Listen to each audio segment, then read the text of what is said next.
ఓం శ్రీ మాత్రే నమః. అందరికీ నమస్కారం అండి. ఈరోజు ఈ వీడియోలో మనం ధనుసు రాశి వారి యొక్క పూర్తి జాతక ఫలితాల వివరణ గురించి తెలుసుకుందామండి. జూలై నెల 30వ తేదీ వారి యొక్క రాశి ఫలితాల ఇంకా ఈ రాశి వారు ఎవరైనా మన ఛానల్ని కొత్తగా చూస్తున్న వారు ఉంటే సబ్స్క్రైబ్ చేసుకుని వాళ్ళు దయచేసి సబ్స్క్రైబ్ చేసుకొని ఈ వీడియో మీకు నచ్చినట్లయితే లైక్ చేసి మాకు సపోర్ట్ చేయడం మాత్రం మర్చిపోకండి. మరి ఈ రోజున జరిగేటటువంటి ప్రధానమైన అంశాల గురించి తెలుసుకుందామండి. ఈ రోజు అయితే జాగ్రత్తగా ఉండవలసినటువంటి అంశంగా చెప్పుకోవచ్చు.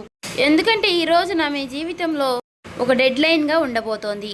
ఎందుకు అంటే కనుక మధ్యాహ్నం 2:30 తర్వాత మీ జీవితంలో ఊహించినటువంటి ఒక మార్పు అనేది రాబోతుంది. శ్రీ సమ్మక్క సారక్క జ్యోతిష్యాలయం గురువు గారు విజయరాజు గారండి. ముఖం చూసి లేదా చేయి చూసి ఫోన్ కాల్ ద్వారానే జాతకం అనేది చెప్పబడును. స్త్రీ పురుష వశీకరణ కూడా చేయబడును. గురువు గారు అన్ని సమస్యలకి మనకి పరిష్కారం అనేది చెప్పబడును. ప్రేమ సమస్యలు, వ్యాపార సమస్యలు, ఉద్యోగ సమస్యలు, రాజకీయ సమస్యలు, విదేశీ ప్రయాణం, ధనం నిలకడగా లేకపోవడం, భార్యాభర్తల సమస్యలు, అత్తకోడల సమస్యలు, ఆస్తి తగాదాలు, అప్పుల బాధలు, ఇలా ఏ సమస్యలకైనా 100% మనకి తీర్పు అనేది చెప్పబడును. ఈ గురుగారు ఫోన్ నెంబర్ వచ్చేసి 9100263308 అండి. మీరు ఎక్కడున్నా సరే ఏ సమస్యలతో బాధపడుతున్నా ఆ సమస్య నుంచి బయటపడాలంటే మాత్రం ఈ గురుగారిని సంప్రదించి చూడండి. చాలా నమ్మకమైన గురుగారు చెప్పినట్టుగా జరుగుతుంది. సమస్య అనేది పరిష్కారం గురువుగారిది. నమ్మకం ఉంటే మాత్రం ఈ గురువుగారిని సంప్రదించి చూడండి. ఆ 2:30 దాటక ముందే మీరు ఒక ఫోన్ కాల్ ద్వారా కానీ ఏదైనా సరే ఒక విధంగా ఒక వార్త అనేది వినవచ్చండి. ఒక వ్యక్తి మీ తలుపు తట్టవచ్చు. ఆ వ్యక్తి ఎవరై ఉంటారు? ఆ వ్యక్తి ద్వారా ఆ వార్త వినగానే ఒక్కసారిగా మీ గుండె జల్లుమంటుంది. ఇది ఒక షాకింగ్ న్యూస్గా చెప్పుకోవచ్చు. అయితే ఈ వార్త మిమ్మల్ని భయపెట్టేటటువంటి వార్త కూడా కావచ్చండి. లేదంటే ఒక ఆనందంతో ఉక్కిరిబిక్కిరి చేసేటటువంటి ఒక శుభవార్త అయి కూడా ఉండవచ్చండి. మరైతే ఈ వీడియో మీ జీవితాన్ని తప్పకుండా మలుపు అయితే తిప్పబోతుందని చెప్పుకోవాలి. కాబట్టి ఈ వీడియోని మీరు ఎక్కడ కూడా స్కిప్ చేయకుండా చివరి వరకు చూస్తేనే మీకు అప్పుడు ప్రతి ఒక్క చిన్న విషయం కూడా క్లారిటీగా మీకు అర్థమవుతుందండి. ఇక సాధారణంగా ఏంటంటే ఈ రాశి వారు చాలా అంటే చాలా తెలివిగా ఉంటారు. చాలా గొప్ప తెలివితేటలను కలిగిన వారై ఉంటారండి. అలాగే మంచి దురదృష్టి కలిగిన వారిని కూడా చెప్పుకోవచ్చండి. అలాగే మీకు ఏదైనా ఒక విషయం జరిగే ముందు ఒక రకమైనటువంటి సూచన, అంటే అది అంతర్బోధ, అంటే ఇలా జరుగుతుంది అని చెప్పేసి మీ మనసుకి కనిపిస్తూ ఉంటుంది. కానీ ఈ మధ్య కాలంలో మీ మనసు మొద్దుబారిపోయినట్లుగా మీకు కూడా అనిపిస్తుంది కదా. అంటే మీరు అనుకున్నవి ఏది కూడా పూర్తిగా వర్కౌట్ కావడం లేదండి. గత కొన్ని రోజులుగా ఎదుటివారు కూడా మిమ్మల్ని అర్థం చేసుకోవటం లేదనేటటువంటి బాధగా, అది కూడా మీలో ఒక వంతు బాధగా ఉంది. మరైతే మీ గుండె లోతుల్లో ఏదో ఒక అద్భుతం అనేది జరగబోతుంది అని చెప్పేసి మీరు మాత్రం మనసులో పూర్తిగా ఏదో ఒక విషయంలో నమ్ముతూనే ఉంటారు. అయినప్పటికీ గత కొన్ని సంవత్సరాలుగా మీరు ఒక గందరగోళమైనటువంటి పరిస్థితులు అనేది చిక్కుకున్నారండి. చెప్పాలంటే ముఖ్యంగా ఒక ఆర్థిక పరమైనటువంటి విషయంలో కావచ్చు, లేదంటే ఒక డాక్యుమెంట్స్ విషయంలో కావచ్చండి, లేదా భూమి విషయంలో కావచ్చు. ఇలా మీరు ఎదురు చూపులు చూస్తూ ఉన్నారు. అసలు ఇది జరుగుతుందా లేదా అని చెప్పేసి ఒక రకమైనటువంటి సంఘటనతో సంవిధ్యంలో మీరు కొట్టుమిట్టు ఆడుతున్నటువంటి పరిస్థితులు కూడా కనిపిస్తూ ఉన్నాయండి. మరైతే మీరు బాగా నమ్మినటువంటి కొంతమంది వ్యక్తులు కూడా మీ మీద నెగిటివ్గా సమాచారం అనేది చేస్తూ ఉండటం. అయితే రేపటి రోజున మీకు మధ్యాహ్నం ఈ టెన్షన్స్ కానీ, లేదంటే తర్వాత జరగబోయేటటువంటి అంశం గురించి కానీ తెలుసుకుంటే ఇది మీకు చాలా చాలా ప్రత్యేకంగా మీ జీవితంలో ఉండబోతుంది. ఇప్పుడు అసలు విషయానికి వస్తే కనుక రేపటి రోజున మధ్యాహ్నం 2:30 లోపు మీకైతే ఒక వార్త అయితే అందుతుందండి. ఆ వార్త ఏమిటి అంటే కనుక ఆ వార్త మీ జీవితాన్ని ఎన్నో మలుపులు తిప్పుతుంది. అంటే దీని గురించి మీరు ఎప్పుడో ఆశలు వదిలిపెట్టుకున్నటువంటి ఒక పాత విషయం గురించి ఆ చర్చ అనేది కావచ్చు. అదేంటంటే మీ ఆస్తి తగాదాలు ఏదైనా, ఇలా దానికి సంబంధించి మీ యొక్క విజయానికి కారణం కావచ్చు, లేదా ఎంతో కాలంగా మీరు ఎదురు చూస్తున్నటువంటి ఒక విదేశీ ప్రయాణం అయి ఉండవచ్చు. ఇంకా లేదంటే ఒక భారీ మొత్తం ఒక అమౌంట్ అనేది మీ అకౌంట్లో పడడం, దాని గురించి అయి ఉండవచ్చు. మరి మీకు రేపటి రోజున ఆ సమయంలో ఒక శుభ పరిమాణం అనే చెప్పుకోవచ్చండి. అందులో కూడా ఒక ట్విస్ట్ ఉంటుందండి. ఆ వార్త వినగానే మీకు నేరుగా అయితే ఆ వార్త ఏమీ రాదండి. ఏదైనా ఒక వ్యక్తి ద్వారా హఠాత్తుగా ఆ వార్త అనేది మిమ్మల్ని చేరుకుంటుంది. మీ గుండె ఎందుకు జల్లుమంటుంది అంటే ఆ వార్త వినగానే మీ గుండె జల్లుమనడానికి 2 రకాలైనటువంటి కారణాలు అయితే లేకపోలేదండి. మొదటిది ఏంటి అంటే నమ్మలేనటువంటి ఒక నిజం. అంటే ఇది మనకి సాధ్యం కాదు కదా అని పూర్తిగా ఫిక్స్ అయిపోయినటువంటి ఒక నిజం. కానీ ఆ వార్త వినగానే అది సాధ్యమైపోయిన అని తెలుసుకోగానే మీ యొక్క మెదడు మొద్దుబారిపోయినట్టుగా అయిపోతుంది. అంటే మీరు చాలా ఆశ్చర్యపోతారన్నమాట. ఆ షాకింగ్ న్యూస్ వల్ల వచ్చేటటువంటి ఎమోషన్ ఏదైతే ఉందో అది మీ గుండెను కూడా తాకుతుంది. ఇక ఆ వార్తతో పాటుగా ఒక పాత వ్యక్తి పేరు కూడా మీకు రేపటి రోజున బయటకు వస్తుంది. అతను లేదంటే ఆమె మరలా వారు మీ జీవితంలోకి రావడం అనేది జరుగుతుందన్నమాట. వారు వచ్చారా అనేటటువంటి ఒక షాకింగ్ అనేది మీలో కలుగుతుందండి.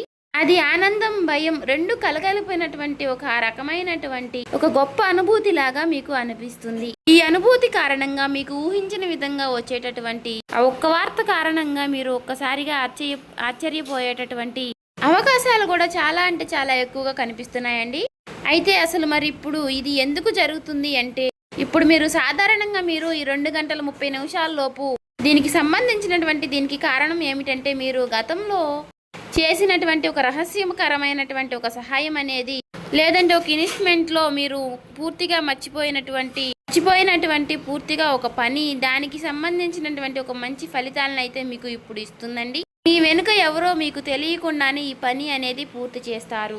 ఎవరు చేసుంటారు అని చెప్పుకోవాలి అంటే మాత్రం ఆ భగవంతుడే చేశారని చెప్పుకోవాలి. అంటే ఈ రోజున కొంతమంది వ్యక్తులు ఆ నిజాన్ని బయట పెట్టాలి అని నిర్ణయించుకుని ఉంటారు. అయితే అందుచేత వారు ఊహించని విధంగా మీకు ఈ ధనలాభం అనేది మీదే, ఈ ఆస్తి కూడా మీదే, దానికి సంబంధించినటువంటి డాక్యుమెంట్స్ కానీ ఇలాంటివి ఏవైనా సరే తీసుకువచ్చి మీకు పూర్తిగా వివరణ అనేది చేస్తారండి. వీటన్నిటిని చూసుకుంటే కొంచెం రెస్ట్ తీసుకునేటటువంటి ప్రశాంతకరమైనటువంటి రోజు అని చెప్పుకోవచ్చు. ఊహించిన విధంగా వారు చెప్పడం వల్ల మీకు కొంచెం ఆశ్చర్యకరంగా అనిపిస్తుంది. అయితే దీనికి మరొక రీజన్ కూడా ఉందండి. గ్రహస్థితి పరంగా చూసుకున్నట్లయితే గనుక మీకు ఈ రోజున శని ప్రభావం అనేది కొంచెం తక్కువగానే కనిపిస్తుంది. అలాగే ఈ రోజున మీకు శని భగవానుడు మంచి అవకాశాలను కూడా ఇవ్వబోతున్నాడండి. రాహువుల యొక్క సంచారం, గురు దృష్టి మీ యొక్క రాశి యొక్క పైన కూడా పడిందండి. కాబట్టి ఈ 2 గంటల 30 నిమిషాలు అనేది ఈ రాశి వారికి ఒక ముహూర్తం లాంటిది అన్నమాట.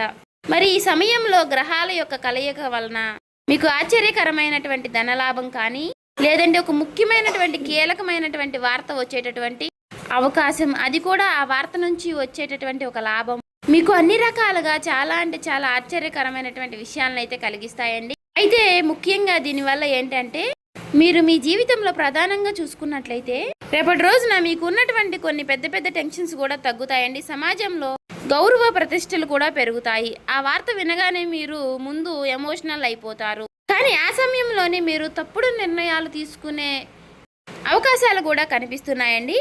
అంటే అలాగే ఏదైనా మీరు కొంచెం అంటే మీకు బీపీ, అనారోగ్య సమస్యలు ఉన్నవారు కూడా ఆవేశపడిపోయి తొందరపడి నిర్ణయాలు తీసుకోకుండా కొంచెం ప్రశాంతంగా నిర్ణయాలు తీసుకోవడం, సమర్థవంతంగా ఎదుర్కొనేటటువంటి ప్రయత్నం అనేది చేయాలండి. అటువంటి శక్తి ఉన్నప్పుడు ఏ విధంగా కూడా మనం భయపడాల్సిన అవసరం అయితే లేదండి. ప్రతి ఒక్క మనిషి విషయంలోనూ కూడా శుభవార్తలు, అశుభవార్తలు సాధారణం. ఒక్కొక్క రోజు మనకు చాలా ప్రశాంతంగా అనిపిస్తుంది. ఒక్కొక్క రోజు అసలు ఈ రోజే బాగాలేదు, చాలా ఒత్తిడిగా ఉంది, నిద్ర లేచినప్పటి నుంచి ఎవరి ముఖం చూసాము అన్నట్లుగా ఒక రకమైనటువంటి ఫీలింగ్ అనేది మనలో కలుగుతూ ఉంటుంది. అలా ఒక్కొక్క రోజు ఒక్కొక్క రకంగా ఉంటుంది అన్నమాట. కాబట్టి ఒక్కొక్క రోజు మనకు సంబంధించినటువంటి పనుల్లో కొన్నిటిలో ప్రశాంతత అనేది కనిపిస్తుంది. అదేవిధంగా ఒక్కొక్క రోజు మనకు సంబంధించిన పనుల్లో పూర్తిగా డేలా పడిపోతామేమో అన్నట్లుగా అనిపిస్తూ ఉంటుంది. కాబట్టి ఏదైనా మన ఆలోచన విధానంలో మనం తీసుకునే నిర్ణయాలు బట్టి ఉంటుందండి. కాబట్టి ఈ రోజున ఉదయం టైంలో ఆ శివుడి యొక్క ఆరాధన చేసుకోవడం, ఓం నమః శివాయ అనే మంత్రాన్ని జపించుకుంటూ ఉండడం, వీలైతే మీరు శివాలయానికి వెళ్ళి 11 ప్రదక్షిణలు కానీ 21 ప్రదక్షిణలు కానీ చేసుకుని కాసేపు ఆ ఆలయంలో ప్రశాంతంగా కూర్చుని శివుని దర్శనం చేసుకుని మీకు వీలైనన్ని సార్లు లేదంటే 108 సార్లు కానీ ఓం నమః శివాయ అనే మంత్రాన్ని జపించడం వల్ల మీకు ఉన్నటువంటి కొన్ని నెగిటివిటీ అనేది తొలగిపోయి పాజిటివిటీ అనేది పాస్ అవుతుందండి. ఒక మాటలో చెప్పాలంటే మైండ్ అంతా కూడా మీకు కొంచెం రిలీఫ్ అనేది ఇస్తుంది. ఇది ఒక విశేషమైనటువంటి రోజుగా చెప్పుకోవచ్చు. ఇక ఈ రోజు మధ్యాహ్న సమయంలో మీరు ఎవరితో కూడా గొడవలకు కానీ తగాదలకు కానీ పోవద్దండి. ఈ రోజున మీరు నీలం రంగు దుస్తువులు ధరించడం వల్ల మీకు మరింత ప్రశాంతతను ఇస్తుందన్నమాట. అంతేకాకుండా ఈ రోజున మీకు పసుపు రంగు వస్త్రధారణ కూడా మీకు ఎంతో జయం కలిగిస్తుందండి. అలాగే ఈ రోజు మధ్యాహ్నం మీ జీవితాన్ని మార్చేసేటటువంటి ఒక ఫోన్ కాల్ అనేది మీకు వస్తుందండి. ఆ ఫోన్ కాల్ రూపంలో మీ జీవితంలో ఒక సరికొత్త వెలుగుని నింపాలని చెప్పేసి మనస్ఫూర్తిగా నేను కూడా కోరుకుంటున్నాను. ఇక ఈ రోజున మీకు తూర్పు దిక్కు ప్రయాణం అనేది ఎంతో విశేషంగా ఉంటుంది. ఇక ఎప్పుడూ కూడా మీకు వీలైనంత సహాయం మీరు ఎవరికైనా చేయడంలో మీరు ముందుంటారు. ఒకరిని ముంచాలి, ఒకరిని నష్టపెట్టాలి, ఒకరికి సమస్యలు కలిగించాలని చెప్పేసి మీరు ఎప్పుడు కూడా అనుకోరు. మీ మనసులో కూడా మీకు ఎప్పుడూ కూడా అలాంటి ఊహలు కూడా రావండి. కాబట్టి మీ మంచితనం వల్లే మీకు ఎప్పుడూ కూడా మంచి జరుగుతూ ఉంటుంది. అలా మీకు ఆగిపోయినటువంటి పనుల్లో కూడా ఒక మంచి మార్పులు కలగడానికి అది కూడా ఒక సహాయపడుతుందండి. అలాగే మనం ఎప్పుడైనా సరేనండి చేసినటువంటి మంచి పనులు మనకి ఒక్కొక్క రోజు మనకి అవే సహాయపడుతూ ఉంటాయని చెప్పుకోవచ్చు. అలా నిదర్శనమే ఈరోజు అండి. కాబట్టి మీ జీవితంలో రాబోయేటటువంటి మీ జీవితంలో ఒక మంచి మార్పు అనేది వస్తుంది. మీరు మనస్ఫూర్తిగా మంచిగా ఈ రోజున పాజిటివ్గా ఉండండి. మీ మనసులో మీరు ఎప్పుడు ఎటువంటి నెగిటివ్ ఆలోచనలు అనేవి చేయకండి.